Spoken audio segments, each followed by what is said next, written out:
Hello दोस्तों, नमस्कार। बात कर लेते हैं आज के दिन भर की सारी बड़ी खबरों की, जहां सबसे पहले आपको बताएंगे दोस्तों, अमेरिका ने टैरिफ को लेकर फिर एक बार भारत को बहुत बड़ी धमकी देते हुए कहा है कि ये तो अभी शुरुआत है, नहीं सुधरे तो और टैरिफ लगाऊंगा। जी हाँ, बताएंगे डोनाल्ड ट्रंप ने खुद भारत को लेकर बहुत बड़ी धमकी दे डाली रातों रात। बताएंगे डोनाल्ड ट्रंप के दूसरे और तीसरे चरण के टैरिफ नहीं लगाया गया, उसका क्या मतलब है, यानी कि भारत पर 2 और 3 चरण का और टैरिफ लगाना बाकी है। बताएंगे ट्रंप के इस बयान ने कितना चौंकाया है दोस्तों। इतना ही नहीं, वहीं आपको बताएंगे रातों रात भारत ने भी बहुत बड़ा फैसला ले लिया, और फैसला ऐसा ले लिया कि अमेरिका पर से निर्भरता पूरे तरीके से अपना भारत भी खत्म कर देगा। दोस्तों, अपना भारत विदेशी मुद्रा भंडार को मजबूत करने के लिए अमेरिकी ट्रेजरी बिलों की तुलना में सोने का ज्यादा खरीदारी कर रहा है, सोने की ज्यादा स्टॉक बढ़ा रहा है, ताकि विदेशी मुद्रा भंडार पर डॉलर का कोई महत्व न रहे भारत के लिए। जी हाँ दोस्तों, समझाएंगे आपको क्या है ये बड़ी खबर। तो वहीं आपको बताएंगे भारत के समर्थन में उतरे व्लादिमीर पुतिन अमेरिका को जमकर हड़काया। दोस्तों, कहा भारत के साथ तुम ऐसे बात नहीं कर सकते। बताएंगे किस मुद्दे पर पुतिन ने अमेरिका को खुली चेतावनी दे डाली। दोस्तों, उधर कूदते रह गए मिस्टर ट्रंप, इधर जर्मनी ने मानी भारत की ताकत, ट्रेड डील पर नई दिल्ली से कर दी बहुत बड़ी घोषणा। दोस्तों, तो वहीं आपको बताएंगे, जैसा कि आप सभी को पता है, मोदी सरकार ने जीएसटी में हर एक भारतीय को दोस्तों दिवाली का बहुत बड़ा ऑफर दे दिया। मोदी सरकार ने दुनिया का ताऊ बनने की कोशिश कर रहे अमेरिकी राष्ट्रपति ट्रंप के टैरिफ दाव की काट निकाल ली है। सरकार ने बड़े जीएसटी सुधारों का ऐलान कर दिया, जिससे कई चीजें अब आम लोगों के लिए सस्ती हो जाएंगी। दोस्तों, आपको बताएंगे घरेलू वस्तुओं से लेकर के दोस्तों रसोई में उपयोग होने वाली दूध, पनीर और रोटी कितने सस्ते हो जाएंगे और उन पर क्या क्या जीएसटी लगने वाला है। वहीं बाइक, कार से लेकर टीवी और एसी, फ्रिज तक कौन से जीएसटी स्लैब में आने वाले हैं, एकदम अच्छे तरीके से आपको समझाने वाले हैं कि मोदी सरकार ने कितनी बड़ी राहत दी है दोस्तों हर एक भारतीयों को, हर एक मिडिल फैमिली को। जी हाँ दोस्तों, तो वहीं मौसम को लेकर अगले 24 घंटों में आसमान से बरस सकती है आफत, कहां पर होने वाली है हालत खराब, ये सारी जानकारियां विस्तार से आपको बताएंगे। बस आप वीडियो के लास्ट तक बने रहेगा। और खबरों में आगे बढ़ने से पहले, अगर आप भी मानते हैं कि भारत अमेरिका के सामने झुकने वाला या दबने वाला नहीं, तो इस वीडियो को लाइक करके, चैनल को सब्सक्राइब करके, बेल आइकन दबा के कमेंट में जय हिंद कह दीजिएगा। तो दोस्तों, अब बात करते हैं पहली सबसे बड़ी खबर की, जहां दोस्तों, जैसा कि आप सभी को पता है, राष्ट्रपति डोनाल्ड ट्रंप बीते कई सप्ताह से भारत को लगातार निशाना बना रहे हैं। अब बुधवार को ट्रंप ने कहा है कि उन्होंने रूसी तेल खरीदने के लिए भारत पर अभी शुरुआती दौर के ही प्रतिबंध लगाए हैं। इस दौरान ट्रंप ये संकेत देते हुए नजर आए हैं कि वो भारत पर लगाए गए टैरिफ को और बढ़ा सकते हैं। ट्रंप ने कहा है कि अमेरिका ने अब तक भारत पर सिर्फ लेवल 1 का ही प्रतिबंध लगाया है, अभी लेवल 2 या लेवल 3 के तहत प्रतिबंध नहीं लगाया गया है। यानी कि क्लियरली दोस्तों, ट्रंप का कहना है कि अभी तो हमने सिर्फ ट्रेलर दिखाया है भारत को, असली पिक्चर अभी बाकी है। दोस्तों, डोनाल्ड ट्रंप के इस बुधवार को दिए बयान ने वाकई में तहलका मचाकर रख दिया है कि अभी और टैरिफ लगाएगा वो भारत पर। दोस्तों, बुधवार को पोलैंड के राष्ट्रपति करोल नवरोकी के साथ ओवल ऑफिस में द्विपक्षीय बैठक के दौरान मिस्टर ट्रंप एक पत्रकार पर भड़क उठे। पत्रकार ने उनसे रूसी राष्ट्रपति व्लादिमीर पुतिन के खिलाफ एक्शन न लिए जाने को लेकर सवाल पूछा था, तो इस सवाल के जवाब में ट्रंप भारत को घसीटने लगे। दरअसल पोलिश पत्रकार ने ट्रंप से पूछा कि ट्रंप व्लादिमीर पुतिन के प्रति कई बार निराशा जता चुके हैं, लेकिन उनके खिलाफ कोई कार्रवाई नहीं की गई। इस पर ट्रंप ने पत्रकार से कहा, आपको कैसे पता कि कोई कार्रवाई नहीं हुई? चीन के बाद रूसी तेल के सबसे बड़े खरीदार भारत पर प्रतिबंध लगाना, क्या आप कहेंगे कि कोई कार्रवाई नहीं हुई? इससे रशिया को सैकड़ों अरबों डॉलर का नुकसान हुआ, आप इसे कोई कार्रवाई नहीं कहेंगे? और मैंने तो अब तक दूसरा या तीसरे चरण का टैरिफ नहीं लगाया है। ट्रंप ने आगे कहा कि 2 सप्ताह पहले ही उन्होंने कहा था कि अगर भारत रूस से तेल खरीदता है तो भारत को बहुत बड़ी दिक्कत होगी, और यही हो रहा है, इसीलिए मुझे इसके बारे में मत बताइए।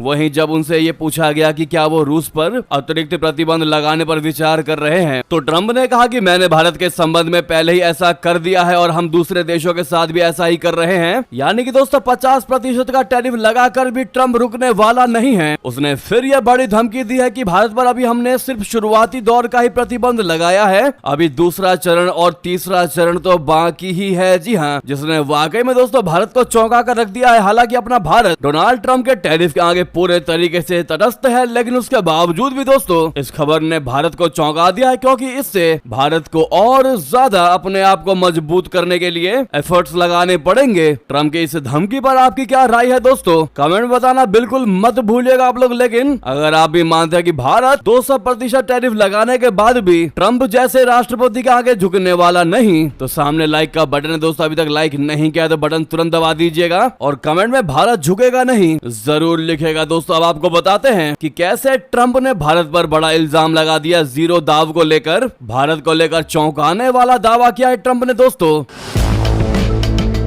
ट्रम्प ने कहा कि भारत ने उनसे सभी टैरिफ को खत्म करने की पेशकश की थी। ट्रम्प ने कहा कि भारत पहले अमेरिका पर भारी टैरिफ लगाता था, लेकिन अब उसने अमेरिका को कोई शुल्क न लगाने का प्रस्ताव दिया है। इसीलिए मैं कहता हूं कि अगर भारत ने पहले टैरिफ नहीं लगाए होते तो भारत ऐसा प्रस्ताव कभी हमको नहीं देता। उन्होंने कहा कि भारत सबसे अधिक शुल्क लगाने वाला देश रहा है, लेकिन अब उसने मुझे भारत में शून्य शुल्क की पेशकश की है। तो बात यही साबित हो जाती है कि अगर भारत कभी भी हमसे टैरिफ नहीं लेता तो हमको वो ये ऑफर देता ही नहीं। जी हाँ दोस्तों, तो ये आरोप लगाए हैं इन्होंने भारत पर। हालांकि अगर आप भी मानते हैं कि ये आरोप बिल्कुल बेबुनियाद है तो अपनी राय अवश्य दीजिएगा। इतना ही नहीं दोस्तों, वहीं व्लादिमीर पुतिन ने भी ट्रम्प को बड़ी चेतावनी दे दी और जमकर हड़काया। कहा भारत चीन से तुम ऐसे बात नहीं कर सकते। जी हाँ, रूसी राष्ट्रपति व्लादिमीर पुतिन ने भारत और चीन पर अमेरिकी टैरिफ को लेकर अमेरिका को जमकर खरी खोटी सुनाई। उन्होंने कहा कि नया औपनिवेशिक युग शुरू करने वाले देश भारत और चीन से इस तरह से बात नहीं कर सकते। उन्होंने कहा कि कठिन इतिहास से गुजरे उनके नेतृत्व को कमजोर समझने की कोशिश करना तुम्हारी बहुत बड़ी भूल है। रशिया के साझेदार देशों भारत और चीन पर आर्थिक दबाव के बारे में जब व्लादिमीर पुतिन से पूछा गया तो पुतिन ने कहा कि आपके पास भारत और चीन जैसे देश हैं जिनकी आबादी लगभग 1.5 अरब है। भारत और चीन की अर्थव्यवस्थाएं शक्तिशाली हैं, लेकिन उनके अपने घरेलू राजनीतिक तंत्र और कानून भी हैं। इसीलिए जब कोई आपसे कहता है कि वे आपको सजा देंगे तो आपको सोचना होगा कि उन बड़े देशों का नेतृत्व जिनके इतिहास में भी कठिन दौर रहे हैं, उपनिवेशवाद से जुड़े रहे हैं और लंबे समय तक उनकी संप्रभुता पर हमले हुए हैं, ऐसा कैसे हो सकता है? पुतिन ने कहा कि आपको यह समझना होगा कि अगर उनमें से कोई कमजोरी दिखाता है तो उसका राजनीतिक करियर खत्म हो जाएगा। इसलिए यह उसके व्यवहार को प्रभावित करता है। जो अब औपनिवेशिक युग शुरू करना चाहते हैं उन्हें यह समझना होगा कि वे अपने साझेदारों से बात करते समय इस लहजे का इस्तेमाल नहीं कर सकते, लेकिन आखिरकार चीजें सुलझ जाएंगी, सब कुछ अपनी जगह ले लेगा और हम फिर से एक सामान्य राजनीतिक संवाद रखेंगे। दोस्तों, बड़े ही विनम्र तरीके से अमेरिका को जमकर हड़काया व्लादिमीर पुतिन जी ने। तो वहीं दोस्तों, अब आपको सबसे बड़ी खबर बताते हैं।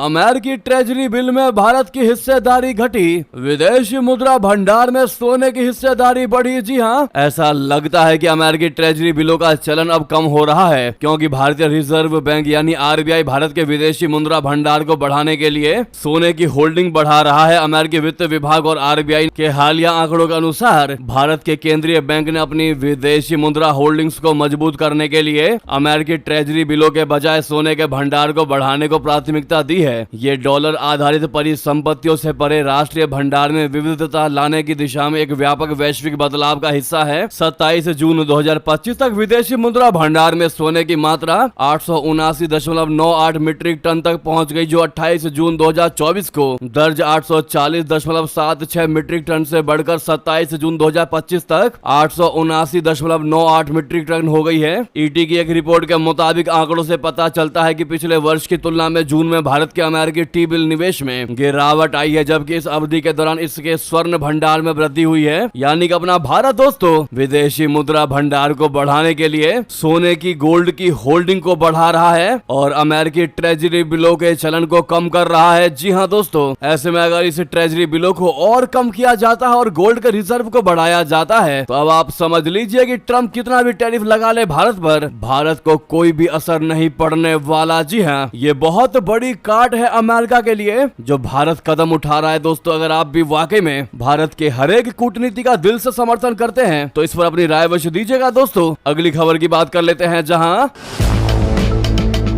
ट्रेड वॉर के बीच रशिया के करीबी दोस्त भारत से अमेरिकी राष्ट्रपति डोनाल्ड ट्रंप भले ही खफा हो और कूद रहे हो, लेकिन जर्मनी इस बात को मान रहा है कि भारत यूरोप में शांति बहाली में अहम भूमिका निभा सकता है। जर्मनी ने बुधवार को इस बात की तस्दीक भी करा दी। जी हां, जर्मनी ने भारत से कहा कि वो रूस के साथ अपने संबंधों का इस्तेमाल यूरोप में शांति बहाली के लिए करे। दोस्तों, 2 दिन की भारत की यात्रा पर दिल्ली पहुंचे जर्मनी के विदेश मंत्री जोहान वेडफुल ने विदेश मंत्री जयशंकर जी के साथ आयोजित संयुक्त प्रेस कॉन्फ्रेंस में ये बात कही। जयशंकर जी और जोहान वाडेफुल ने वैश्विक चुनौतियों पर भी गहरी चर्चा की और भारत जर्मनी के बीच व्यापार को दुगना करने का भरोसा जताया। वाडेफुल ने कहा कि भारत और यूरोपीय संघ के बीच एक मुक्त व्यापार समझौता आने वाले महीनों में हो सकता है। उन्होंने अमेरिकी का नाम लिए बिना कहा कि अगर दूसरे देश व्यापार में बाधाएं डालते हैं तो हमें उन्हें कम करके जवाब देना चाहिए। बता दें कि पिछले साल दोनों देशों का द्विपक्षीय व्यापार करीब 50 बिलियन यूरो का था। वाडेफुल ने कहा कि जर्मनी इस व्यापार को दुगना करने के लिए पूरी ताकत लगाएगा।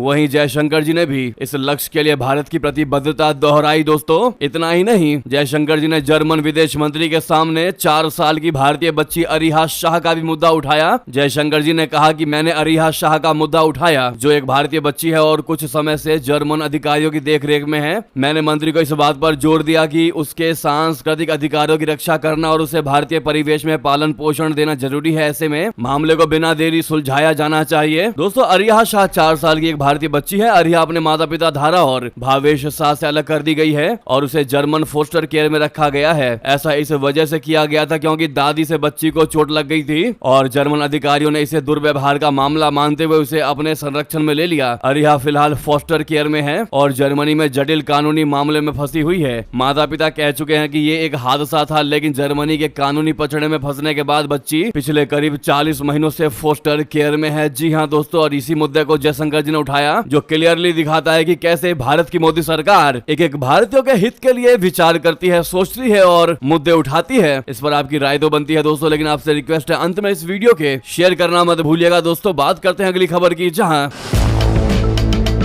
अमेरिका से छिन गया मीडिएटर का ताज, सीज फायर पर अब ट्रंप जिनपिंग की टक्कर। दोस्तों, ट्रंप वैसे तो बीजिंग से 11,000 किलोमीटर दूर बैठे हैं, लेकिन उनकी नजरें शायद टीवी स्क्रीन पर ही पड़ी और गड़ी होंगी, क्योंकि बीजिंग में जो हो रहा है उससे ट्रंप का बनाया भ्रमजाल एक एक करके टूटता जा रहा है। एक तरफ भारत और रशिया के बीच में तेल वाली डील और मजबूत हो गई है, तो दूसरी तरफ ट्रंप के सिर से सबसे बड़े मीडिएटर यानी मध्यस्थ होने का ताज भी छिनता जा रहा है। ऐसा हम इसलिए कह रहे हैं दोस्तों, क्योंकि जो काम डोनाल्ड ट्रंप नहीं करवा पाए वो एक झटके में जिनपिंग ने करवा दिया। नॉर्थ कोरिया और साउथ कोरिया को एक मंच पर सिर्फ खड़ा ही नहीं किया, बल्कि दोनों के बीच हैंड शेक करवा दिया। उत्तर कोरिया की तरफ से चीन की विक्ट्री डे परेड में खुद किम जोंग उन पहुंचे, तो दक्षिण कोरिया ने अपने स्पीकर वू वॉनशिक को बीजिंग भेज दिया। जी हाँ, दक्षिण कोरिया के स्पीकर ऑफिस ने बताया कि दोनों नेताओं के बीच बीजिंग में बातचीत हुई है, दोनों नेताओं ने हाथ मिलाया है। दोनों नेताओं के बीच हैंड शेक की तस्वीर तो नहीं आई, लेकिन उत्तर और दक्षिण कोरिया के नेताओं के बीच हैंड शेक पूरी दुनिया के लिए किसी सरप्राइज से कम नहीं है और यही वजह है कि ट्रंप के बजाय अब जिनपिंग को सबसे बड़ा मीडिएटर कहा जा रहा है। इसे आप ऐसे भी समझ सकते हैं कि अब नोबेल के लिए ट्रंप को जिनपिंग से टक्कर मिल रही है दोस्तों। और एक और बड़ा डिफरेंस है, ट्रंप जब किसी युद्ध के बीच में मध्यस्थ करवाने की बात भी करते हैं तो वो पूरे दुनिया में ढोल पीटते हैं, लेकिन चाइना ढोल नहीं पीटता। चाइना साइलेंटली काम करने में विश्वास रखता है और अपना भारत भी चुपचाप तरीके से काम करने में विश्वास रखता है, ना कि डोनाल्ड ट्रंप की तरह कि कोई चीज हुई नहीं कि पहले से ही ढोल पीटने लगे। जी हाँ दोस्तों, इस पर आपकी जो भी राय हो कमेंट बताना बिल्कुल मत भूलिएगा। लगे हाथ तो आपको बता दें, चीन से किम जोंग उनका झूठा गिलास ले गए बॉडीगार्ड्स। व्लादिमीर पुतिन से मुलाकात के बाद फिंगरप्रिंट तक नहीं छोड़ा, वो भी मिटा गए। जी हां, सीक्रेट जानकारी लीक होने का बड़ा खतरा था। बता दें, नॉर्थ कोरिया के supreme leader Kim Jong Un ने बुधवार को चीन की राजधानी बीजिंग में रूसी राष्ट्रपति व्लादिमीर पुतिन से मुलाकात की। डेली मेल के मुताबिक इस मुलाकात के बाद किम जोंग के गार्ड्स उनका झूठा गिलास उठाकर ले गए। उन्होंने उस कुर्सी टेबल को भी सावधानी से साफ कर दिया जिस पर किम बैठे थे। रूसी पत्रकार अलेक्जेंडर यूनाशेव ने बताया कि मीटिंग के बाद कुर्सी टेबल और आसपास की चीजों को इस तरह से साफ किया गया कि उन पर किम जोंग उनका कोई भी निशान ना छूट जाए। एक्सपर्ट्स का अनुमान है कि ये रशिया और चीन की जासूसी से बचने की कोशिश हो सकती है, या फिर किम अपनी हेल्थ की जानकारी छिपाना चाहते हैं। किसी नेता के फिंगरप्रिंट और मलमूत्र से उसके डीएनए और उसके हेल्थ से जुड़ी और उसके दिमागी हालत से जुड़ी सीक्रेट जानकारियां पता की जा सकती हैं। फिंगरप्रिंट से किसी भी इंसान के सीक्रेट दस्तावेज तक पहुंच हासिल की जा सकती है। फिंगरप्रिंट का इस्तेमाल फोन, लैपटॉप और सीक्रेट ठिकानों में एंट्री के लिए भी हो सकता है किसी भी देश के नेता का स्वास्थ्य टॉप सीक्रेट माना जाता है। अगर ये जानकारी बाहर आ जाए तो दुश्मन उसकी कमजोरियों का फायदा उठा सकता है। वहीं विदेशी एजेंसियां स्वास्थ्य रिपोर्ट लीक कर यह छवि बना सकती है कि राष्ट्रपति कमजोर या बीमार है। इससे घरेलू राजनीति और जनता का भरोसा डगमगा सकता है। यही वजह है कि दुनिया के कई देशों की सिक्योरिटी एजेंसियां विदेशी दौरे पर अपने नेता के फिंगरप्रिंट साफ कर देती हैं और उनके मलमूत्र वापस लेकर जाती हैं। ठीक इसी एवज में ये कार्य किया गया है। दोस्तों, ये वीडियो काफी ज्यादा वायरल होता दिखाई दे रहा है। अगली खबर की बात करते हैं, जहां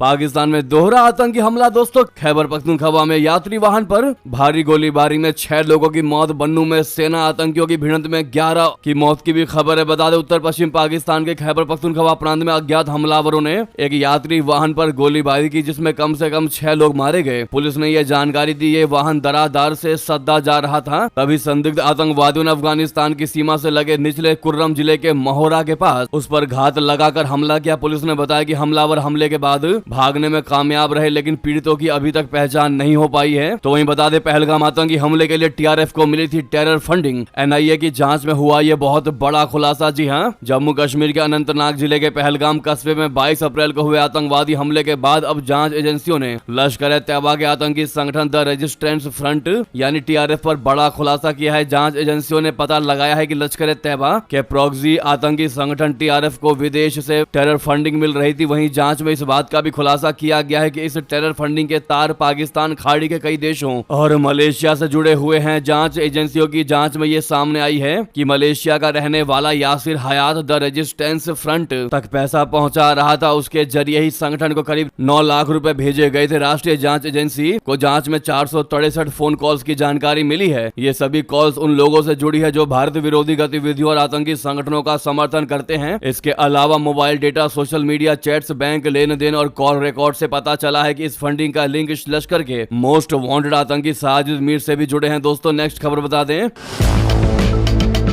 जेलेंस्की के साथ बैठक के लिए मॉस्को तैयार, लेकिन पुतिन ने साफ साफ बता दिया रशिया का क्या है प्लान। बता दें, रूस के राष्ट्रपति व्लादिमीर पुतिन ने कह दिया कि उन्होंने यूक्रेनी राष्ट्रपति व्लादिमीर जेलेंस्की से मुलाकात की संभावना को खारिज नहीं किया है, लेकिन उन्होंने सवाल उठा दिया है कि क्या कीव की मौजूदा राजनीतिक और संवैधानिक स्थिति को देखते हुए ऐसी बातचीत का कोई महत्व होगा। रूसी राष्ट्रपति ने कहा कि यदि कीव और पश्चिमी देश व्यवहारिक दृष्टिकोण अपनाए तो इस संघर्ष का राजनीतिक समाधान संभव है। उन्होंने कहा कि यदि समझदारी से काम लिया जाए तो यूक्रेन संघर्ष को समाप्त किया जा सकता है। यदि ऐसा नहीं हुआ तो हमें अपने लक्ष्यों को सैन्य तरीकों से हासिल करना ही होगा। पुतिन ने कहा कि मैंने कभी भी जेलेंस्की से मिलने की संभावना से इनकार नहीं किया, लेकिन सवाल यह है कि क्या यह सार्थक होगा। रूसी नेता ने तर्क दिया कि यूक्रेन एक अवैध नेता के कारण रुकावटों का सामना कर रहा है। एक ऐसा संविधान जो जनमत संग्रह और मार्शल लॉ प्रावधानों की मांग करता है, जिसे हमेशा के लिए बढ़ाया जा सकता है। पुतिन ने जोर देकर कहा कि रशिया का युद्ध का मकसद जमीन पर कब्जा करना नहीं, बल्कि विवादित क्षेत्रों में सांस्कृतिक और भाषाई अधिकारों की रक्षा करना है। उन्होंने कहा कि हम जमीन के लिए नहीं लड़ रहे हैं, हम लोगों के अधिकारों के लिए लड़ रहे हैं, अपनी भाषा बोलने और अपने संस्कृति का पालन करने के लिए। यदि वे लोग लोकतांत्रिक तरीके से रशिया का हिस्सा बनना चुनते हैं तो हमें उनके फैसले का सम्मान करना चाहिए। वहीं उन्होंने यूक्रेन के नाटो में शामिल होने के मॉस्को के लंबे समय से चले आ रहे विरोध को दोहराया और इसे सुरक्षा के लिए सीधा खतरा बता दिया। उन्होंने कहा कि हर देश को अपनी सुरक्षा सुनिश्चित करने का अधिकार है, लेकिन किसी अन्य देश की कीमत पर नहीं। उन्होंने कहा कि रशिया ने हमेशा नाटो विस्तार का विरोध किया है, लेकिन उसने कीव के आर्थिक विकल्पों पर कोई आपत्ति नहीं जताई। उन्होंने कहा कि रशिया ने हमेशा यूक्रेन के नाटो में शामिल होने का विरोध किया है, लेकिन उसने कभी भी कीव के अपने इच्छानुसार आर्थिक गतिविधियों में शामिल होने के अधिकार पर सवाल नहीं उठाया, जिसमें यूरोपीय संघ की सदस्यता भी शामिल है। साथ ही साथ आपको बता दें दोस्तों,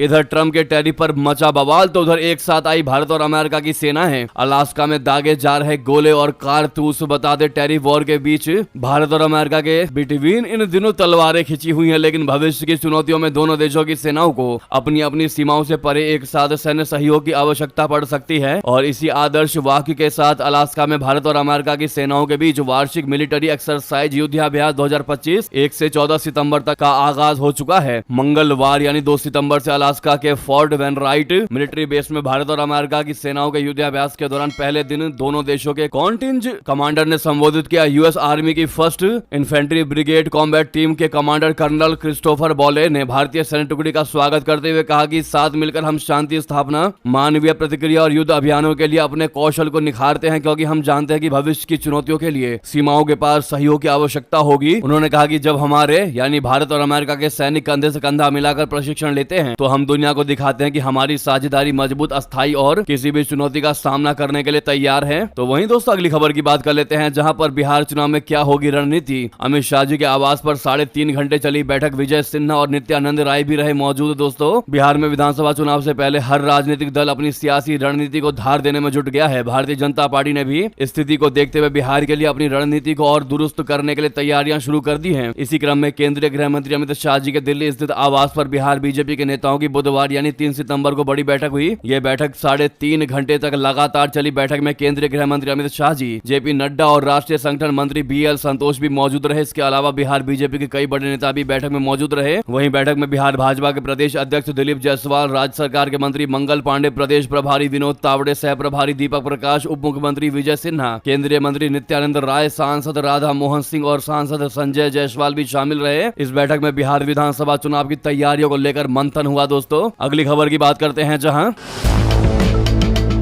मोदी सरकार ने बुधवार को कई बड़े कर सुधारों का ऐलान कर दिया। दोस्तों भारत के हर एक नागरिकों को बहुत बड़ी राहत दे दी। केंद्रीय वित्त मंत्री निर्मला सीतारमण की अध्यक्षता में हुई जीएसटी काउंसिल की बड़ी बैठक में दैनिक उपयोग से जुड़ी 175 चीजों पर जीएसटी 18% से घटाकर 5% कर दिया गया। ऐसे में जीएसटी घटाकर 5% करने वाले सामान में हेयर ऑयल, टॉयलेट सोप, साबुन, टिकिया, शैम्पू, टूथब्रश, बाकी लिस्ट आप स्क्रीन पर देख पा रहे होंगे। दोस्तों noodle, chocolate, coffee, preserve meat, cornflakes, मक्खन, घी, ये सभी 5% टैक्स के दायरे में है। वहीं जीरो जीएसटी की अगर बात करें दोस्तों तो यूएचटी, दूध, छेना, पनीर, पिज्जा, ब्रेड, रोटी और पराठा ये जीरो जीएसटी में आने वाले हैं, यानी इन पर कोई जीएसटी नहीं लगेगा। वहीं 28 से 18% टैक्स स्लैब वाली लिस्ट में एसी, 32 इंच से बड़े टीवी, डिश वॉशिंग मशीनें, छोटी कारें, 350 सीसी के बराबर या उससे कम वाली बाइकें, बस, ट्रक, एम्बुलेंस और सभी ऑटो पार्ट्स, 3 व्हीलर गाड़ियां ये 18% की स्लैब में आने वाली हैं। बाकी लिस्ट आप स्क्रीन पर देख पा रहे हैं। दोस्तों वाकई में भारत की मोदी सरकार ने दिवाली से पहले हर एक भारतीय को बहुत